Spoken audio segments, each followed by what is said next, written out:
হিমন্ত বিশ্ব শৰ্মা ডাঙৰীয়াই যে লাইভত আহি কৈছে যে তেওঁলোকক যে শ্যাম কানু মহন্তহঁতক 6 তাৰিখে মাতিছে কিহৰ কাৰণে তেওঁলোকক কি ফেষ্টিভেল পতা হয় কি ভাগৰ যাবলৈ দিছে নি একদিন সময় কিহৰ কাৰণে দিছে আৰে হিমন্ত বিশ্ব শৰ্মাই 10 দিন সময় দিবই নালাগিছে তেওঁলোকক কি মানে তেওঁলোকে কামবোৰ কৰিছিলে অপৰাধবোৰ কি লুকুৱাবলৈ সময় দিছে নাইকিয়া হৈ পিনে আমাৰ অসমলৈ আহিবলৈ সময় দিছে নেকি 6 তাৰিখে কিহৰ কাৰণে মাতিছে আৰে জুবিন গাৰ্গ আমাৰ কাৰণে কিমান এটা ডাঙৰ সম্পদ ইমান দিন থবই নালাগিছিলে কিহৰ কাৰণে থৈছে আৰে অসমৰ মুখ্যমন্ত্ৰী হেমন্ত বিশ্ব শৰ্মা ডাঙৰীয়াই সিদ্ধাৰ্থ শৰ্মা আৰু শ্যাম কানু মহন্তক 6 দিনৰ কাৰণে জিৰণি দিছে নেকি তা সকলোৱে জানা ফেচবুকত আমাৰ ডক্টৰ হেমন্ত বিশ্ব শৰ্মা ডাঙৰীয়াই লাইভত কৈছে মানে 6 তাৰিখে লাগি সিদ্ধাৰ্থ শৰ্মা আৰু শ্যাম কানুক মানে জিৰণি দিয়া হ'ল পূজা চাবলৈ দিয়া হ'ল হিয়াৰ পিছত আমি ন্যায় বিচাৰি থাকো মানে ন্যায় বিচাৰি আমি হাবাথুৰি খালো মানে এতিয়ালৈকে আমি ন্যায় পোৱা নাই সকলোৱে কৈ আছে আমি ন্যায় নাপালে জুবিনদাৰ মৃত্যু কেতিয়াও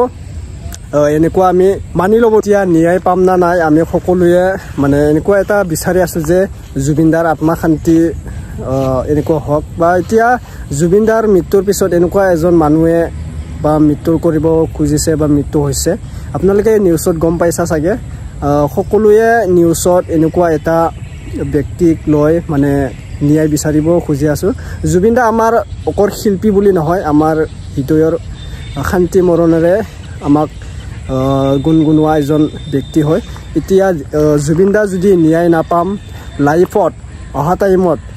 মুখ্যমন্ত্ৰী নহয় এনেকুৱা আমাৰ ডাঙৰ এজন ব্যক্তি আছে যদি হঠাতে কিবা মৃত্যু কৰা হয় কোনোবাই ন্যায় বুলি শব্দটো কলৈ আহিব যদি এজন ডাঙৰ শিল্পী যদি ন্যায় যদি পোৱা নাই আমি অহা বাৰত আমি ন্যায় বুলি শব্দটো কলৈ আহিব ন্যায় বুলি শব্দটো আমি ল'বই নোৱাৰিম যদি অসমৰ ইমান ডাঙৰ শিল্পী যদি ন্যায় যদি নাপাম আপোনালোকে অলপ ভাবি চিন্তি কৈ কমেণ্ট কৰি জনাব আমি ন্যায় লাগিবই আমাক ন্যায় পাবই লাগিব মুখ্যমন্ত্ৰী যিহে নকৰক আমাক সকলো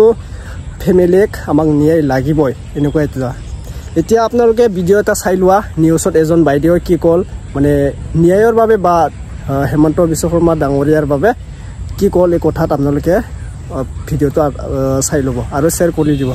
চাই ল'ব আগত হিমন্ত বিশ্ব শৰ্মা ডাঙৰীয়াই যে লাইভত আহি কৈছে যে তেওঁলোকক যে শ্যাম কানু মহন্তহঁতক 6 তাৰিখে মাতিছে কিহৰ কাৰণে তেওঁলোকক কি ফেষ্টিভেল পতা হয় কি ভাগৰ যাবলৈ দিছে নি একদিন সময় কিহৰ কাৰণে দিছে আৰে হিমন্ত বিশ্ব শৰ্মাই 10 দিন সময় দিবই নালাগিছে তেওঁলোকক কি মানে তেওঁলোকে কামবোৰ কৰিছিলে অপৰাধবোৰ কি লুকুৱাবলৈ সময় দিছে নাইকিয়া হৈ পিনে আমাৰ অসমলৈ আহিবলৈ সময় দিছে নেকি 6 তাৰিখে কিহৰ কাৰণে মাতিছে আৰে জুবিন গাৰ্গ আমাৰ কাৰণে কিমান এটা ডাঙৰ সম্পদ ইমান দিন থবই নালাগিছিলে কিহৰ কাৰণে থৈছে আৰে তেওঁ যোনজন জুবিন গাৰ্গে কাৰো হৈ পিনি অন্যায় কৰিবলৈ নিদিয়ে তেতিয়াহ'লে আমি কিয় তেখেতক অন্যায় কৰিম চৰকাৰে কিয় এনেকৈ হাত বহি ৰখি আছে তেওঁলোকক ইমান দিন সময় কিহৰ কাৰণে দিছে মাছে মাংসই কি এচি ৰুমত থাকিবলৈ শুবলৈ দিছে নি ইমান সময় ওলাই আহক আমি ক'তে আছো নাজানো শ্যামন্ত শৰ্মা শ্যাম কানু মহন্ত আৰে অসমত নাই ছিংগাপুৰত আছে মানিছোঁ পৃথিৱীৰ বাহিৰলৈ গুচি যোৱা নাইতো ইমান দিন কিয় সময় দিছে ধৰি আনক তেওঁ যদি হিমন্ত বিশ্ব শৰ্মাই তেওঁক নাম চিনি পায় তেখেতৰ চেহেৰা চিনি পায় তেতিয়াহ'লে কিয় ইমান চিন্তা কৰিছে ধৰি আনিবলৈ ইমান দিন সময় নালাগে ধৰি আনক আৰে চেহেৰা যদি চিনি পায় নামে যদি গম পায় কিহৰ কাৰণে ইমান দিন কৰিছে 6 তাৰিখ কিহৰ কাৰণে দিছে 6 তাৰিখটো বাদে 10 দিন কিয় ৰখিব লাগে এনেকুৱা এটা কাম হৈছে এদিনতে আনিবই লাগিছিলে মই ইমানে কম আমাক জুবিনদাৰ ন্যায় লাগে আমি জুবিনদাৰ হকে আমি অন্যায় নিবিচাৰো আৰু অন্যায় হ'ব দিব আমি নোৱাৰো আমাক জুবিনদাৰ হয় ন্যায় লাগে সিমানেই আসলে কমৰেড জুবিন গাৰ্গ আমি এইকাৰণে উল্লেখ কৰিছোঁ কাৰণ জুবিন গাৰ্গে জীৱিত অৱস্থাত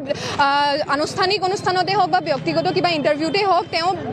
মিডিয়াৰ আগত বাৰে বাৰে বিভিন্ন ক্ষেত্ৰত নিজকে এগৰাকী কমিউনিষ্ট বা ছ'চিয়েলিষ্ট ব্যক্তি হিচাপে তেওঁ নিজকে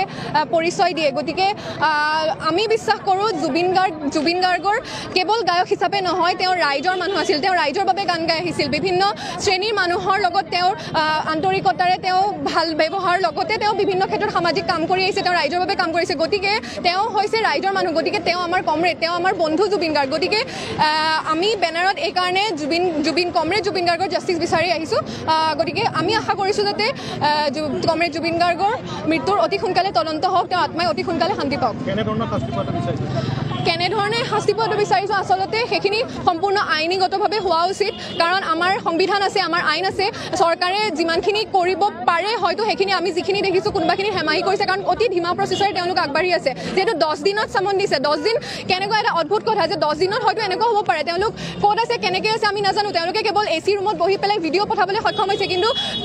চৰকাৰৰ মানুহে বা প্ৰশাসনে তেওঁলোকৰ ওচৰত তেওঁলোকৰ পৰা তেওঁলোকক ধৰি আনিবলৈ সক্ষম হোৱা নাই গতিকে আমি কি ভাবিম যে 10 দিনত হয়তো তেওঁলোকে বিভিন্ন ধৰণৰ প্ৰমাণ বা বিভিন্ন তথ্য কিবা কিবি সাল সলনিও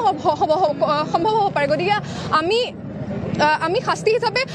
আমাৰ ফালৰ পৰা আমি কোনো ধৰণৰ আমাৰ কথা নাই, কেৱল আইনীগতভাৱে হ'ব লাগে, শুদ্ধ প্ৰক্ৰিয়াৰে স্বচ্ছ প্ৰক্ৰিয়াৰে সকলো ৰাইজে গম পোৱাকৈ, কোনো ধৰণৰ লোকধান নথকাকৈ। যিহেতু আমি এতিয়া গম পাইছোঁ যে ইমান বিভিন্ন ধৰণৰ নেৰেটিভ চেঞ্জ কৰা হৈছে, তেওঁ পষ্টমৰ্টেম ৰিপৰ্ট যিটো ছিংগাপুৰত হৈছিলে সেইখিনিও স্বচ্ছ হ'ব লাগে, আৰু অসমত যিখিনি পষ্টমৰ্টেম হৈছে এতিয়াও ইমান অতি লেহেমীয়া গতিত চলি আছে, এইবোৰ অতি সোনকালে হ'ব লাগে। আমাৰ ফালৰ পৰা এইখিনিয়ে দাবী। পৰৱৰ্তী কাৰ্য মানে কি, অকণমান আগত ফোনত চাওঁতে আমি দেখিলোঁ মুখ্যমন্ত্ৰী ডাঙৰীয়াৰ এটা বাইট, হয়তো নতুনকৈ দিছে নে আগৰ মই নাজানো। তেওঁ কৈছে যে 2000 মানুহ ৰাইজে যিহেতু কৈ আছে যে 2026 তেওঁক ভোট নিদিব, কিবা নিদিব, এইখিনি বিষয়ত তেওঁ মন্তব্য দিয়াৰ আগতে মই ভাবোঁ অতি সোনকালে তেওঁ তদন্তৰ ওপৰত কাম কৰিব লাগে। মই ভাবোঁ যিখিনি বস্তু তেওঁ কোনোবাখিনিত মিডিয়াৰ আগত মিছা কথাও কৈ আছে, শ্যামকানু মহন্তৰ লগত তেওঁ ব্যক্তিগত বা কোনো সম্পৰ্ক নাই, এইবোৰ একেবাৰে মিছা কথা। কাৰণ আমি ছ'চিয়েল মিডিয়াত দেখি আছোঁ তেওঁৰ কেনেকুৱা কি সম্পৰ্ক আছে, তেওঁৰ পত্নী ৰিণিকী ভূঞাৰ লগত কি সম্পৰ্ক আছে। গতিকে এইবিলাক বস্তুক লৈ পেলাই আমি ৰাইজে যি কৰিব পাৰোঁ সেয়া ৰাইজে সময়ত এনেও ওলাই আহিব, কাৰণ এখন গণতান্ত্ৰিক দেশ, আমাৰ গণতান্ত্ৰিক এখন সংবিধান আছে। গতিকে ৰাইজে কি কৰিব লাগে এই সময়ে ৰাইজে নিজে উত্তৰ দিব, তাৰ প্ৰত্যুত্তৰ দিব। অজয় ফুকন আৰু ভিক্টৰ দাসক আজি CGM আদালতত যেতিয়া অনা হৈছিলে, তেওঁলোকক জামিন দিলে, যিটো কেছত ফটাচিল আমবাৰী যিটো গোচৰত তেওঁলোকক আজি ইয়াতে এৰেষ্ট কৰি অনা হৈছিলে, তেওঁলোকক সেই গোচৰত তেওঁলোকে গোটেইকেইজন যিজন 9জন আছামী আছিলে তেওঁলোকে গোটেইকেইজনে জামিন লাভ কৰিলে। কিন্তু আপোনালোকে এই গোটেই পৰিস্থিতি যদি ৰেকৰ্ডিং কৰিছে, এইটো অসমৰ ভাৰতবৰ্ষৰ ইতিহাসৰ এটা কলা দিন। কোৰ্টৰ ভিতৰৰ পৰা কি গোচৰ হ'ব পাৰে? জুবিন দাৰ আমাৰ মনৰ আপোন, আমাৰ অসমবাসীৰ আৱেগ, তেওঁৰ মেনেজাৰজনে যিটো ঘটনা সংঘটিত কৰিছে তাৰ কাৰণে মানুহ গোট খাইছিলে, ভিক্টৰ দাসো গোট খাইছিলে, অন্যান্য বহুত লোক গোট খাইছিলে। তাৰ কাৰণে ফটাচিল আমবাৰী পুলিচ ষ্টেচনে যিখিনি মানুহ এৰেষ্ট কৰিলে সেই মানুহখিনি আজি কোৰ্টত আনিলে। আজি এই ৰাতি 10টা বাজিছে, এতিয়া সেই মানুহখিনি কোৰ্টে জামিন দিলে। কিন্তু কোৰ্টৰ ভিতৰৰ পৰা অজয় ফুকন আৰু ভিক্টৰ দাসক আপোনালোকে ৰেকৰ্ডিং কিন্তু আনকাট দিব। কোৰ্টৰ ভিতৰৰ পৰা ভিক্টৰ দাস আৰু অজয় ফুকনক কেনেকৈ টানি লৈ এৰেষ্ট কৰা হৈছে, এইটো অসমৰ গণতন্ত্ৰত এটা কলা দিন। আমি অধিবক্তা হিচাপে যি অজয় ফুকন আৰু ভিক্টৰ দাসৰ কাৰণে যি যুঁজ দিলোঁ, তেওঁলোকে আজি জামিন লাভ কৰিবৰ কাৰণে সক্ষম হ'ল। কিন্তু গেটৰ বাহিৰ অজয় ফুকন, এই গেটখনৰ বাহিৰ হোৱাৰ লগে লগে অজয় ফুকনক এৰেষ্ট কৰিলে আৰু ভিক্টৰ দাসক ভিতৰৰ পৰা এৰেষ্ট কৰি লৈ আহিলে। কি কাৰণত, কি কেছ হ'ব পাৰে আপোনালোকে প্ৰশ্ন কৰক। কি কেছ প্ৰশ্ন কৰক। আজি আপুনি আৰু মইতো সাধাৰণ মানুহ, আজি আমি একো নকৰাকৈ এৰেষ্ট হৈ যাব পাৰোঁ। কোৰ্টৰ ভিতৰত কি হ'ব পাৰে? কোৰ্টৰ ভিতৰত কি হ'ব পাৰে সেনেকুৱা ঘটনা? ফটাচিল আমবাৰী যিটো গোচৰত তেওঁলোকক এৰেষ্ট কৰি আনিলে, সেই গোচৰটোত তেওঁলোকে জামিন পালে। জামিন পোৱাৰ লগে লগে পুলিচ CRPF ইয়াতে ভৰ্তি, কোৰ্ট ঘেৰাও, সম্পূৰ্ণৰূপে কোৰ্ট ঘেৰাও। ইয়াতে 100-200 পুলিচ CGM কোৰ্টত, মানুহ নাই ইয়াতে। আপোনালোকে যিকেইটা মিডিয়া হাউচ আছে আপোনালোকে গম পাইছে অকল। ইয়াতে কোৰ্ট ঘেৰাও কৰাৰ পিছত অজয় ফুকন বাহিৰ ওলালে। এই গেটখনত বাহিৰ ওলোৱাৰ লগে লগে অজয় ফুকন এৰেষ্ট, ভিক্টৰ দাস ভিতৰৰ পৰাই লৈ আহিলে। গোটেই OC, ACP, DCP চব ইয়াতে। কি কাৰণত, কি কেছ হ'ব পাৰে? একো নাই, একো কেছ নাই, আমাক একো জনোৱা নাই, এডভকেট হিচাপে একো জনোৱা নাই। নিয়ম, সেইটো দায়িত্ব। এৰেষ্ট কৰাৰ লগে লগে এডভকেটক জনাব লাগে, ঘৰৰ মানুহক জনাব লাগে। একো জনোৱা নাই, একোৱে জনোৱা নাই, বৰ্তমান একো জনোৱা নাই। আগৰ কেছটোত ইনভেষ্টিগেশ্যন লেপছত তেওঁলোকে গোটেইকেইজন আছামীয়ে ইনভেষ্টিগেশ্যনত কোনো ধৰণৰ সোণসূত্ৰ নোপোৱাৰ কাৰণে ইনভেষ্টিগেশ্যন লেপছ আছে, BNSSৰ যিখিনি ধাৰা আছে। মই গোটেইকেইজনৰ কাৰণে চাই থকা নাই, ভিক্টৰ দাসৰ কাৰণে মই আছিলোঁ, বাকী কেইজনৰ কাৰণে বেলেগ বেলেগ অধিবক্তা আছিলে।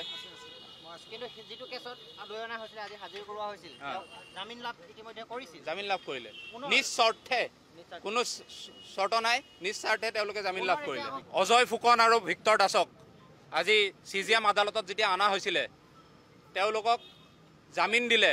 যিটো কেছত ফটাচিল আমবাৰী যিটো গোচৰত তেওঁলোকক আজি ইয়াতে এৰেষ্ট কৰি অনা হৈছিলে, তেওঁলোকক সেই গোচৰত তেওঁলোকে গোটেইকেইজন যিজন 9জন আছামী আছিলে তেওঁলোকে গোটেইকেইজনে জামিন লাভ কৰিলে। কিন্তু আপোনালোকে এই গোটেই পৰিস্থিতি যদি ৰেকৰ্ডিং কৰিছে, এইটো অসমৰ ভাৰতবৰ্ষৰ ইতিহাসৰ এটা কলা দিন। কোৰ্টৰ ভিতৰৰ পৰা কি গোচৰ হ'ব পাৰে? জুবিন দাৰ আমাৰ মনৰ আপোন, আমাৰ অসমবাসীৰ আৱেগ, তেওঁৰ মেনেজাৰজনে যিটো ঘটনা সংঘটিত কৰিছে তাৰ কাৰণে মানুহ গোট খাইছিলে, ভিক্টৰ দাসো গোট খাইছিলে, অন্যান্য বহুত লোক গোট খাইছিলে। তাৰ কাৰণে ফটাচিল আমবাৰী পুলিচ ষ্টেচনে যিখিনি মানুহ এৰেষ্ট কৰিলে সেই মানুহখিনি আজি কোৰ্টত আনিলে। আজি এই ৰাতি 10টা বাজিছে এতিয়া সেই মানুহখিনি কোৰ্টে জামিন দিলে কিন্তু কোৰ্টৰ ভিতৰৰ পৰা অজয় ফুকন আৰু ভিক্টৰ দাসক আপোনালোকে ৰেকৰ্ডিং কিন্তু আনকাট দিব কোৰ্টৰ ভিতৰৰ পৰা ভিক্টৰ দাস আৰু অজয় ফুকনক কেনেকৈ টানি লৈ এৰেষ্ট কৰা হৈছে এইটো অসমৰ গণতন্ত্ৰত এটা কলা দিন আমি অধিবক্তা হিচাপে যি অজয় ফুকন আৰু ভিক্টৰ দাসৰ কাৰণে যি যুঁজ দিলোঁ তেওঁলোকে আজি জামিন লাভ কৰিবৰ কাৰণে সক্ষম হ'ল কিন্তু গেটৰ বাহিৰ অজয় ফুকন এই গেটখনৰ বাহিৰ হোৱাৰ লগে লগে অজয় ফুকনক এৰেষ্ট কৰিলে আৰু ভিক্টৰ দাসক ভিতৰৰ পৰা এৰেষ্ট কৰি লৈ আহিলে কি কাৰণত কি কেছ হ'ব পাৰে আপোনালোকে প্ৰশ্ন কৰক কি কেছ প্ৰশ্ন কৰক আজি আপুনি আৰু মইতো সাধাৰণ মানুহ আজি আমি একো নকৰাকৈ এৰেষ্ট হৈ যাব পাৰোঁ কোৰ্টৰ ভিতৰত কি হ'ব পাৰে কোৰ্টৰ ভিতৰত কি হ'ব পাৰে সেনেকুৱা ঘটনা ফাটাচি লাম্বাৰী যিটো গোচৰত তেওঁলোকক এৰেষ্ট কৰি আনিলে সেই গোচৰটোত তেওঁলোকে জামিন পালে জামিন পোৱাৰ লগে লগে পুলিচ CRPF ইয়াতে ভৰ্তি কোৰ্ট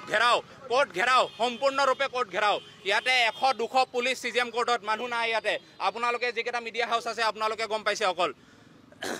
ইয়াতে কোৰ্ট ঘেৰাও কৰাৰ পিছত অজয় ফুকন বাহিৰ ওলালে এই গেটখনত বাহিৰ ওলোৱাৰ লগে লগে অজয় ফুকন এৰেষ্ট ভিক্টৰ দাস ভিতৰৰ পৰাই লৈ আহিলে গোটেই OC ACP DCP সব ইয়াতে কি কাৰণত কি কেছ হ'ব পাৰে একো নাই একো কেছ নাই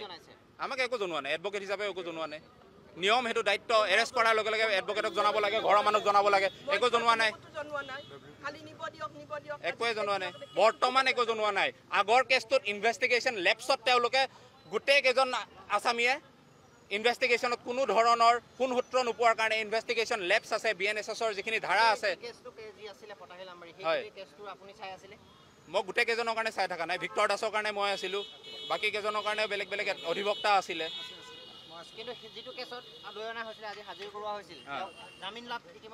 জামিন লাভ কৰিলে নিস্বাৰ্থে কোনো চৰ্ত নাই নিস্বাৰ্থে তেওঁলোকে জামিন লাভ কৰিলে এতিয়া আপোনালোকে দেখা পাইছা কি ক'ম বাৰু আমি পূজাটো এতিয়া শেষ কৰি লওঁ এতিয়া অসমৰ মানে মামাই কৈ আছে মানে 2 দিনমান জিৰণি ল'বলৈ এতিয়া আমি বাৰু একো কৈ লাভ নাই কিয়নো আমিতো পাব্লিক হয় এজন আমি চৰকাৰ নহয় আমি ক'বলৈ আমাৰ কিবা আছে হুকুম আছে তথাপিও চৰকাৰৰ মতে আমি মানি ল'ব লাগিব কিন্তু আমি ন্যায় পাবই লাগিব এইটো আমি কিন্তু নেৰোঁ চৰকাৰে হওক বা পাব্লিকে হওক আমাৰ এটা 100% কোৱা এটা কথা আছে ভাগিনতকৈ মামাই ডাঙৰ হ'ব নোৱাৰে আপোনালোকে জানা নাই এইটো কথা মানি ল আমি ন্যায় পাবই লাগিব আৰু পামেই এইটো 100% খাটাং অ'কে কমেণ্ট জনাই দিব আৰু শ্বেয়াৰ কৰি দিব ভিডিঅ'টো বাই বাই